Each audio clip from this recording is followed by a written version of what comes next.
Hello, and welcome to the Pertwee Years, a selection of episodes and clips and special items of interest covering my involvement with that very special program, Doctor Who. Now, I'm here at BBC's television centre in London, where from 1970 to 1974, I was regularly recording Doctor Who in the studios behind me here.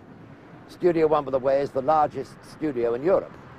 I was chosen to become Doctor Who number 3 by producer Derek Sherwin, and my first real appearance as the Doctor took place on screen on the 3rd of January 1970.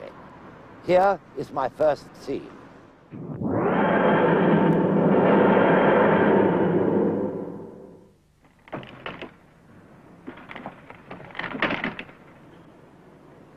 Oh, very funny, very funny. My first major scene involved the Doctor realizing that he's regenerated. Caroline John as Liz, my first companion, and the Brigadier, the guest character that featured regularly in many of my stories. Brigadier Alistair Gordon Lethbridge Stewart was a character superbly brought to life by Nicholas Courtney. I really enjoyed the excellent working relationship that Nick and I had, and in many instances, our characters' quick-fire retorts were initiated by us. It's fitting, then, that having raided the archives, we take a look at the final episode of Inferno, which also includes one of the other stalwarts of my era, John Levene, as Sergeant Benton.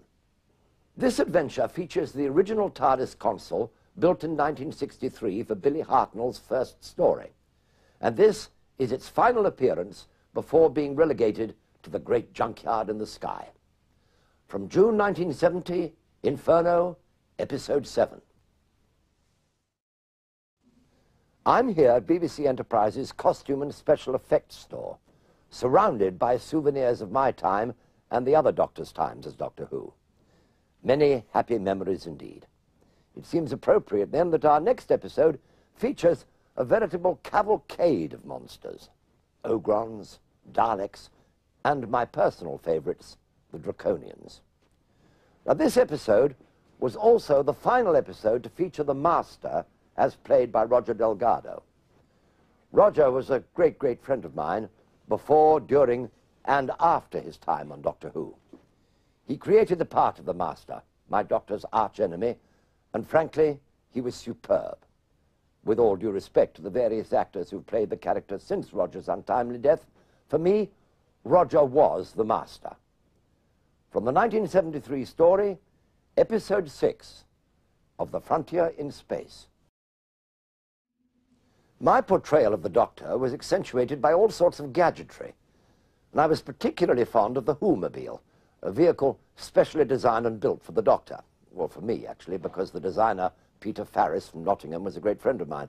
And I went to him one day and I said, would you design me and build for me a space car for the use in Doctor Who? And he said, yes, how do you want it? And I explained it to him, and he did a little sketch immediately, and he held it up and he said, you mean like that? And I said, exactly like that. And so he went ahead and he built it, and he asked advice and said, how many pieces of molding do you think I'll need to build this car? And they said, at least 6, and he did it in 2. He was a wonderful designer, and it's still in 2, and it's still going. But here, from a 1973 edition of Blue Peter, is perhaps the closest ever look at the Who-mobile. It is interesting to note that the person who interviewed me was none other than Peter Purvis, who appeared in Doctor Who as companion Stephen Taylor during the Hartnell era.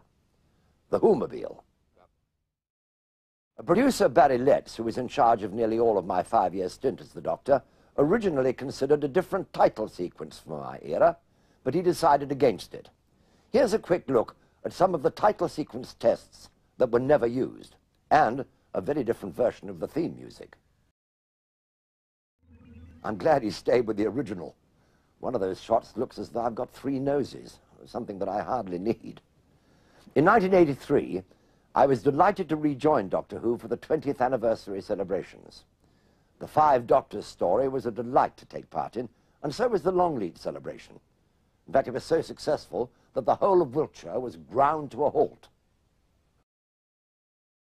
One of the joys of presenting this selection is being able to choose my own personal favorite episode.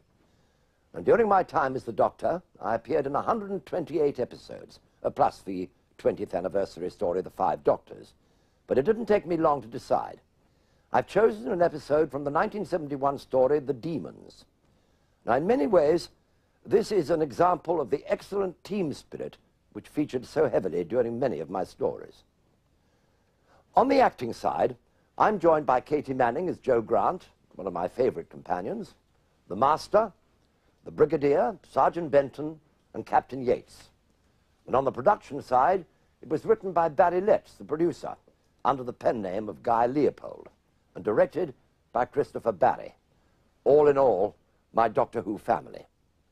I've chosen the final episode as we join the story of the isolated village of Devil's End.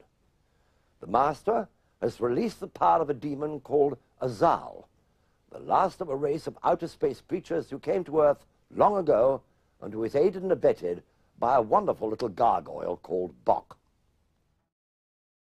I love that line of the Brigadier's, "Jenkins, chap of the wings there, 5 rounds rapid." That's great stuff.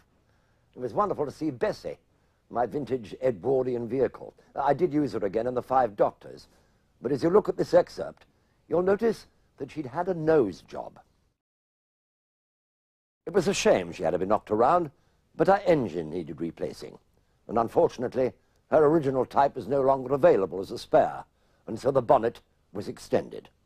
Well, I've just unearthed one of my old smoking jackets amongst all this lot, so I think if you'll excuse me, I'll go and see if my bonnet has been extended.